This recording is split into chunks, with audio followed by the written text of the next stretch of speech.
नमस्कार, आप देख रहे हैं एनबी न्यूज 24x7 नीलम बोध के साथ। साथियों, अपनी 20 बीघे जमीन को बेचकर सच्ची रामायण का इतिहास रचने वाले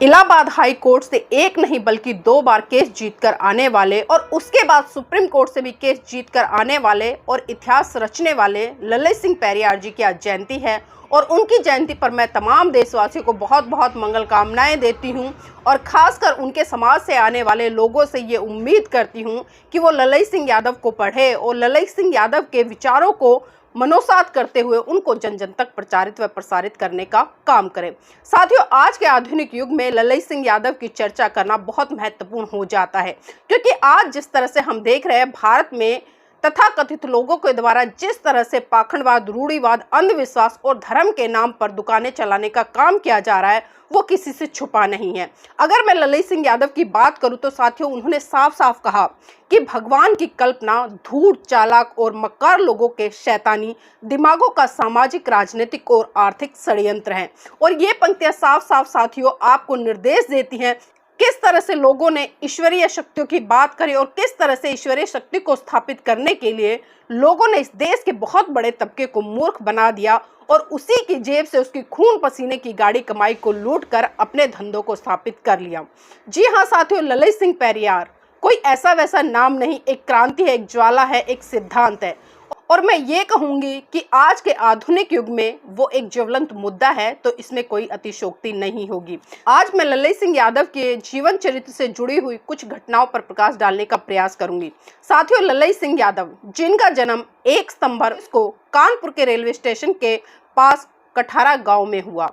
उनका जन्म एक संपन्न परिवार में हुआ और संपन्न परिवार में रहते हुए उनकी एजुकेशन भी बहुत अच्छे तरीके से हुई और उसी का परिणाम रहा कि वो एक तार्किक और एक वैज्ञानिक सोच वाले व्यक्ति बने। और बताया जाता है कि उनकी स्कूली शिक्षा खत्म होने के बाद उन्होंने अध्ययन जारी रखा और जब उसके बाद उनकी अर्धसैनिक बल में सिपाही के तौर पर नियुक्ति हुई तो उन्होंने देखा वहां पर जिस तरह से जातीय आधार पर या गरीबी के आधार पर जो भेदभाव, अत्याचार होता था वो उनसे सहन नहीं हुआ और इसी बात को लेकर ललित सिंह यादव ने पहली बार सेना में रहते हुए एक बहुत बड़ा आंदोलन किया और बताया जाता है कि वो 45 दिन लगातार भूख हड़ताल पर रहे और 9 महीने वो जेल भी काट कर आए। और जब वो जेल से लौट कर आए तो उत्तरी भारत में उन्होंने एक बहुत बड़ी क्रांति कर दी। जब उनके बारे में पढ़ते हैं तो पता चलता है कि वो बहुत ही उदारवादी दृष्टिकोण के व्यक्ति थे। उन्हें कभी भी छुआछात पसंद नहीं थी, ऊंच नीच पसंद नहीं थी, गरीबी अमीरी पसंद नहीं थी, बल्कि वो समानता की बात करते थे और वो लगातार समता मूलक समाज की स्थापना के लिए काम करते थे। और साथ ही एक बार की बात बताई जाती है कि गांव में एक बार सूखा पड़ गया और अलग अलग जातियों के अलग अलग कुएं हुआ करते थे, तो वो उन्हीं कुओं से पानी भर के अपना जीवन यापन करते थे। और गांव में ही एक मंगल सिंह नाम का व्यक्ति रहता था जो कि जाति से वाल्मीकि था, लेकिन गांव के लोग उसे मंगलिया कहकर बुलाते थे। और उसके भी कुएं का पानी सूख गया तो उसने यादवों के कुएं पर पानी भरने का प्रयास किया, लेकिन तमाम यादवों ने उसका बहिष्कार किया और उसको मारा पीटा भी। और फिर वो ललित सिंह यादव के पास गया, पूरा घटनाक्रम उसने बताया तो ललित सिंह यादव खुद यादवों के कुएं से पानी भरकर लाते थे और उस पानी को अपने घर पर रखते और फिर जो मंगलिया था वो वहां से पानी लेकर जाता था। और उसके बाद साथियों, ललित सिंह यादव ने अपने पैसों से और कुछ सरकारी पैसों से मंगलिया के लिए पर्सनल कुआं खुदवाया और जब वो कुआं खुद कर तैयार हो गया तो मंगलिया वहां से पानी लेने लगा। साथियों, 3-4 साल के बाद प्रकरण कुछ ऐसा घटा कि गांव के तमाम कुओं का पानी सूख गया, लेकिन मंगलिया जहां रहता था, जिस जगह उसका कुआं था, वहां नमी थी और इस वजह से उसके कुएं में पानी लगातार बना रहा, उसका पानी नहीं सूखा और गांव में हाहाकार मच गया पानी को लेकर। और जब यादव समाज के लोग मंगलिया के कुएं पर पानी भरने आए तो ललित सिंह यादव ने मंगलिया को साफ साफ समझा दिया कि जब भी कोई यादव तुम्हारे कुएं पर पानी भरने आए तो साफ साफ मना कर देना कि जिस तरह से तुम्हारा कुआं अपवित्र हो जाता था मेरे पानी भरने से, तुम मुझे पानी नहीं भरने देते थे, इसी तरह से आज मेरा भी कुआं अपवित्र हो जाएगा, कृपया मेरे कुएं से पानी ना भरे। और जब कुछ यादव समाज के लोग मंगलिया के कुएं पर पानी भरने पहुंचे और मंगलिया ने उन लोगों को वही बातें दोहराई जो कि ललित सिंह यादव ने उसे बोलने के लिए कहा था। यादव समाज के लोग समझ गए कि मंगलिया की अपनी सोच नहीं है, वो इस तरह की बातें नहीं कर सकता, उसमें इतना साहस नहीं है और वो साफ साफ समझ गए कि ये सारी बातें ललित सिंह यादव ने कही है। और उसके बाद यादव समाज के लोग ललित सिंह यादव के पास पहुंचे और उन्होंने कहा, यादव जी क्या बात है, क्या आज हमारा पानी पीना भी बंद कराएंगे? आपने मंगलिया को किस तरह से भड़का दिया और वो किस तरह की बातें कर रहे हैं कि आप मेरे कुएं से पानी भरेंगे तो मेरा कुआं अपवित्र हो जाएगा। तो तब ललित सिंह यादव ने कहा, बिल्कुल ठीक कहा उसने,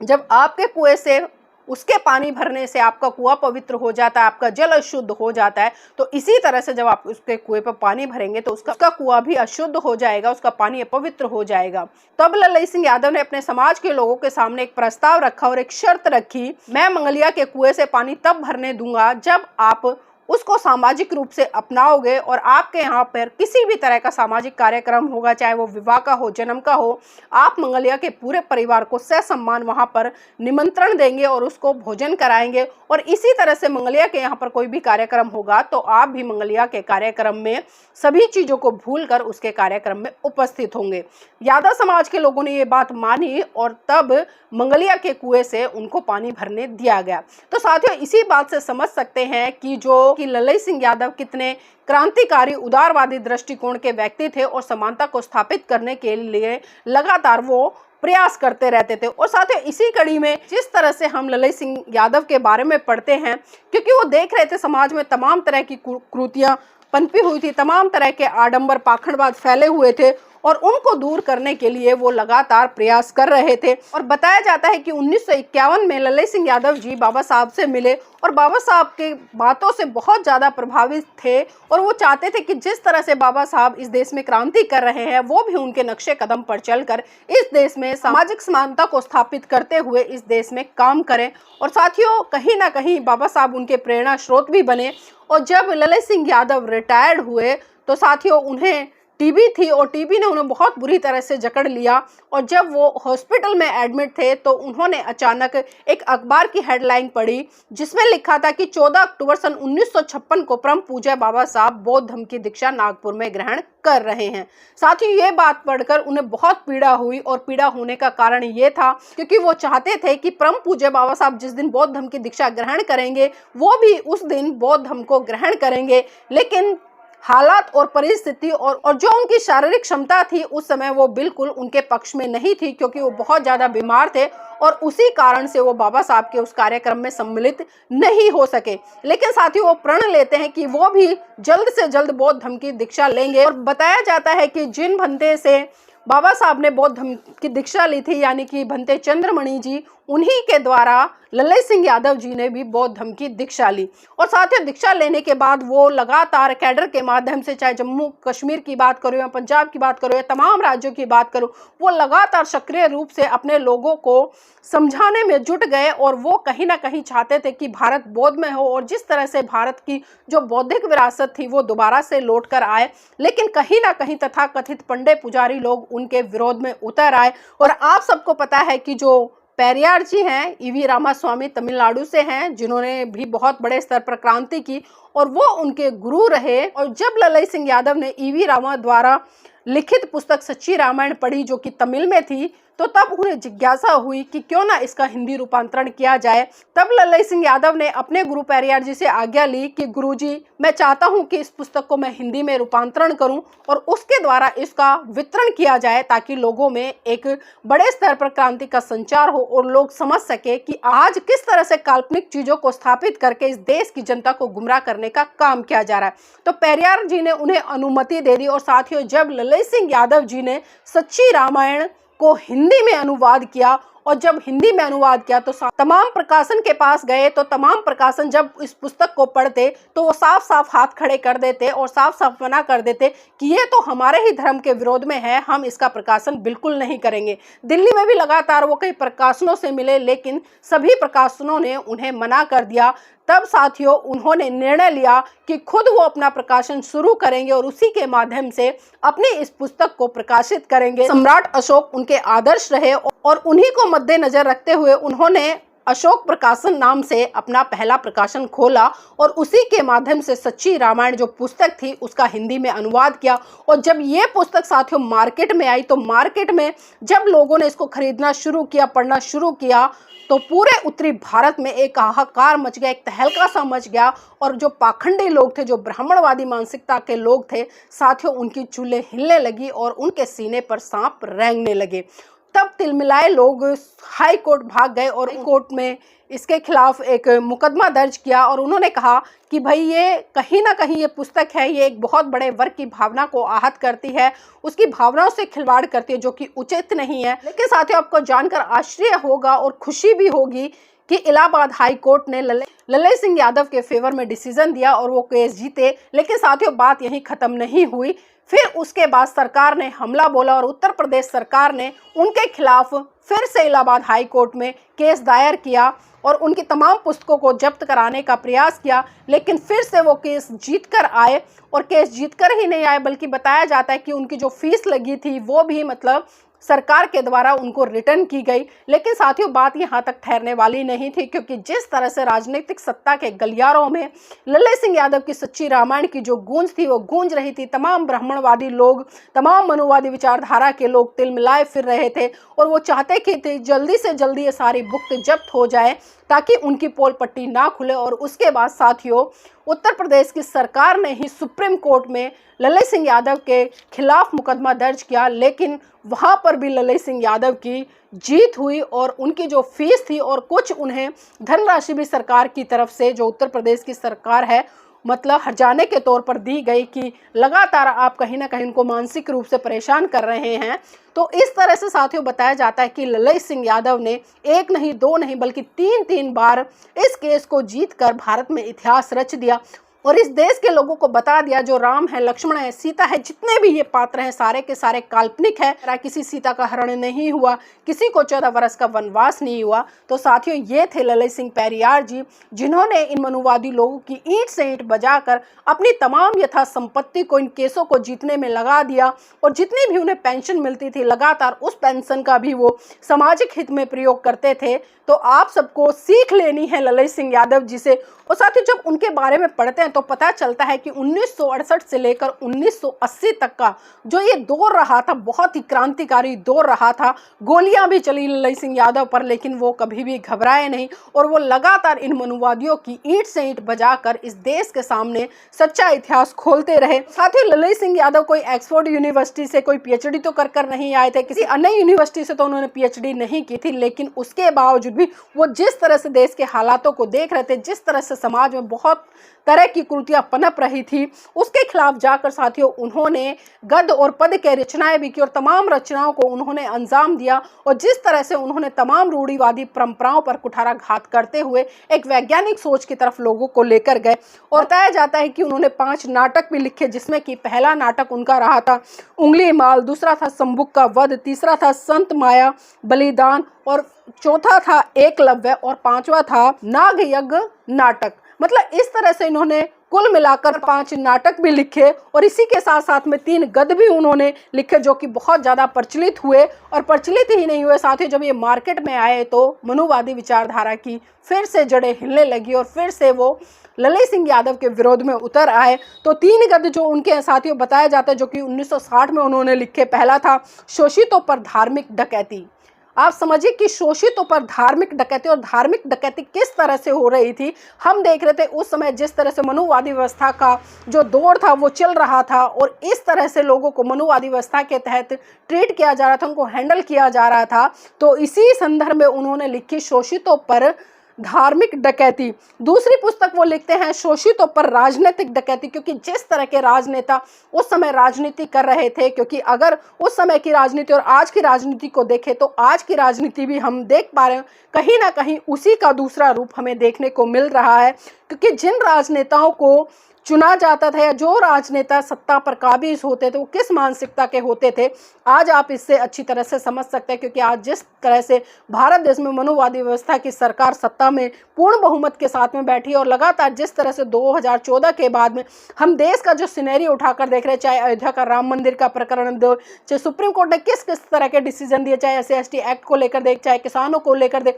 चाहे मुस्लिमों के CA NRC को लेकर दे, या खिलाड़ी बेटियों के साथ में दे, या जिस तरह से बहुजन समाज के लोगों पर अत्याचार शोषण होता है, या अभी वर्तमान की बात करूं जिस तरह से आरक्षण का जो मुद्दा सुप्रीम कोर्ट की तरफ से आया, ये तमाम चीजें साथियों आपसे छुपी नहीं हैं। और इन तमाम बातों को मद्देनजर रखते हुए उस समय 1960 में ललई सिंह यादव ने शोषितों पर राजनीतिक डकैती नाम की पुस्तक लिखी। और उसके बाद में साथियों उन्होंने जो तीसरा उनका गद्य था जो लिखा था, उन्होंने सामाजिक विषमता कैसे समाप्त की जाए, उन्होंने इस पर भी बहुत विस्तार से लिखा और लोगों को समझाने का प्रयास किया कि आज जो सामाजिक विषमता है किस तरह से समाज के अंदर फैले हुई है और किस तरह से समाज में एक बहुत बड़ी खाई को बनाने का काम कर रही है। जबकि भारत में भाईचारे की स्थापना करते हुए लोगों को एक साथ मिलजुल कर रहना चाहिए, लेकिन हम देख रहे हैं कि वहाँ पर जो सामाजिक विषमताएं हैं वो बहुत ज़्यादा बढ़ रही हैं, जिसका कि आने वाले समय में इस देश के लोगों को खामियाजा भुगतना पड़ेगा। तो साथियों ललई सिंह यादव की क्रांति यही नहीं रुकती है, आगे भी लगातार इस क्रांति को जारी उन्होंने रखा। और बताया जाता है कि 1992 में ललई सिंह यादव जी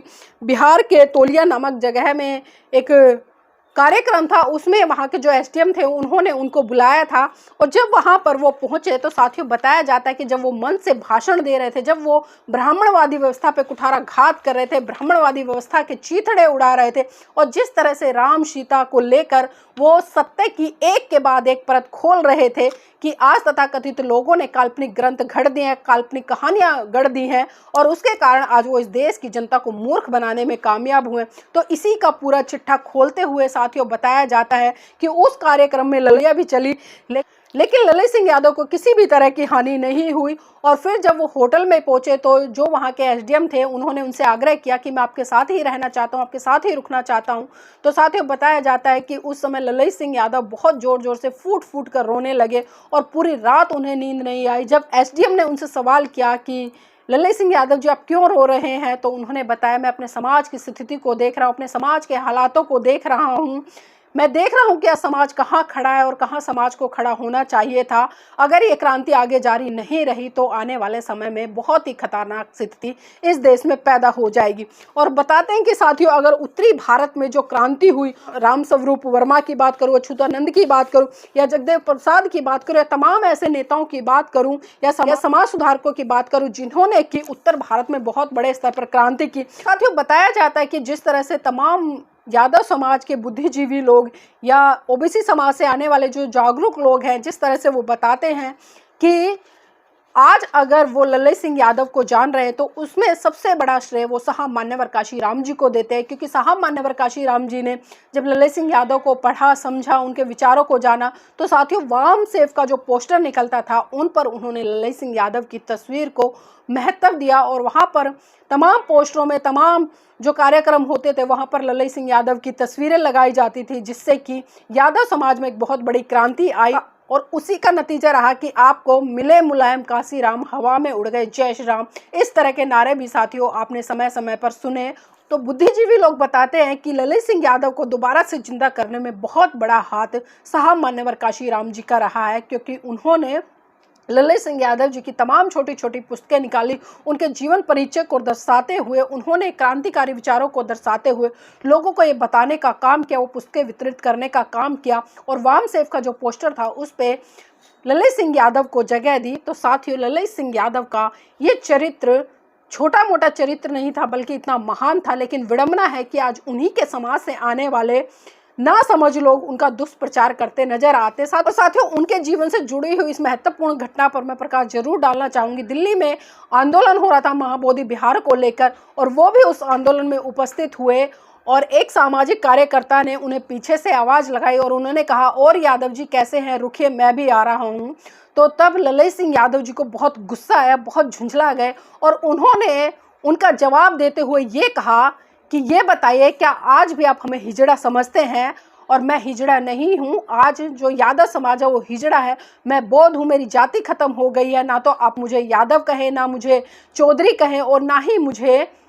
किसी और नाम से पुकारे, अगर आपको मुझे पुकारना है तो आप मुझे लल्लई सिंह बोध कहें, इसके अलावा मेरा कोई भी नाम नहीं है। तो साथियों, इस तरह के क्रांतिकारी विचारों के थे लल्लई सिंह यादव। लेकिन आज हम देखते हैं कि यादव समाज में आने वाले ओम यादव जैसे लोग उनका दुष्प्रचार करते नजर आते हैं और कहीं ना कहीं समाज में जो हीन भावना, एक घृणा भरा भाव है लल्लई सिंह यादव के तहत, वो पनपाते नजर आते हैं। लेकिन मैं धन्यवाद देना चाहूँगी यादव समाज को, उन तमाम लोगों का, चाहे मैं उसमें राजकुमार यादव जी की बात करूँ, अचल जी की बात करूँ, गगन यादव जी की बात करूँ, अनिल कुमार यादव जी की बात करूं या अशोक यादव जी की बात करूं। तमाम ये चेहरे ऐसे हैं यादव समाज के, या मैं लक्ष्मण यादव जी की बात करूं, जिन्होंने लल्लई सिंह यादव को समझा और समझकर उनके विचारों को मनोसात किया और उनको आगे बढ़ाने का काम किया। तो साथियों, हमें समझना पड़ेगा, इस देश में समय समय पर तमाम ऐसे क्रांतिकारी, समाज सुधारक और समाज में समानता को स्थापित करने के लिए तमाम नेता आए, जिन्होंने कि अपना पूरा जीवन, तन मन धन, यहाँ तक कि सब कुछ इस देश के लोगों पर और खासकर अपने समाज के लोगों पर समर्पित कर दिया। लेकिन विडंबना है कि जिस लल्लई सिंह यादव ने अपने समाज को रूढ़िवादी परंपरा, पाखंडवाद, अंधविश्वास से बाहर निकालने के लिए काम किया, आज हम देखते हैं कावड़ यात्राओं का दौर चले, या जिस तरह से पूर्व मुख्यमंत्री अखिलेश यादव जी की जो कुर्सी धुलवाई गई, लेकिन उसके बावजूद भी जब उनके पिताजी मुलायम सिंह यादव का देहांत हुआ तो हमने देखा कि तमाम कर्मकांड उन्होंने वही किए जिनको कि लल्लई सिंह यादव करने से मना करते थे। और साथियों, आप सभी जानते हैं कि समय समय पर इस भारत देश में मनुस्मृति को लेकर चर्चा भी होती है, विवादों में भी ये बनी रहती है, और उसके पीछे आप सभी जानते हैं कि जो ये पुस्तक है कितनी असमानतावादी है। और 25 दिसंबर सन 1927 को परम पूज्य बाबा साहब ने नागपुर में इस मनुस्मृति नामक ग्रंथ को जलाया था। लेकिन साथियों, मैं आपको बता दूं कि सबसे पहले मनुस्मृति के खिलाफ जो आंदोलन छेड़ा था वो राष्ट्रपिता ज्योतिबा फूले जी ने छेड़ा था। और उसके बाद बताया जाता है कि 1922 में जो लल्लई सिंह यादव है, उन्होंने भी घोषणा की थी कि मैं जल्द से जल्द इस मनुस्मृति को जलाने का एक बहुत बड़ा कार्यक्रम आयोजित करूंगा। लेकिन वो कार्यक्रम आयोजित नहीं कर पाए। लेकिन हमने देखा कि 25 दिसंबर सन 1927 को परम पूज्य बाबा साहब ने इस मनुस्मृति को आग के हवाले कर दिया था। तो साथियों, इन्हीं सब तमाम चीज़ों से, तमाम बातों से, तमाम चर्चा से आप समझ सकते हैं कि लल्लई सिंह यादव कोई छोटी मोटी हस्ती नहीं थे, और अपनी 20 बीघे जमीन को बेचकर सच्ची रामायण का इतिहास जो उन्होंने इस देश के लोगों के लिए लिखा, आज वो इस देश के लोगों को पढ़ना चाहिए। और आज जिस तरह से कर्मकांड, पूजा पाठ, अंधविश्वास, रूढ़िवाद इस देश में पनप रहा है, उससे बाहर निकलकर एक वैज्ञानिक सोच की तरफ बढ़कर अपने बच्चों को एक वैज्ञानिक सोच देने का काम करना चाहिए। तो साथियों, मैं चाहूँगी आप इस वीडियो को लाइक करें, शेयर करें और कमेंट के माध्यम से बताएं कि तमाम ये चर्चा जो मैंने करी आज लल्लई सिंह यादव जी को लेकर, वो आपको कैसी लगी। और जिस भी साथी ने हमारे इस चैनल को सब्सक्राइब नहीं किया है तो प्लीज़ चैनल को सब्सक्राइब जरूर कर ले। जय भीम, नमो बुद्ध।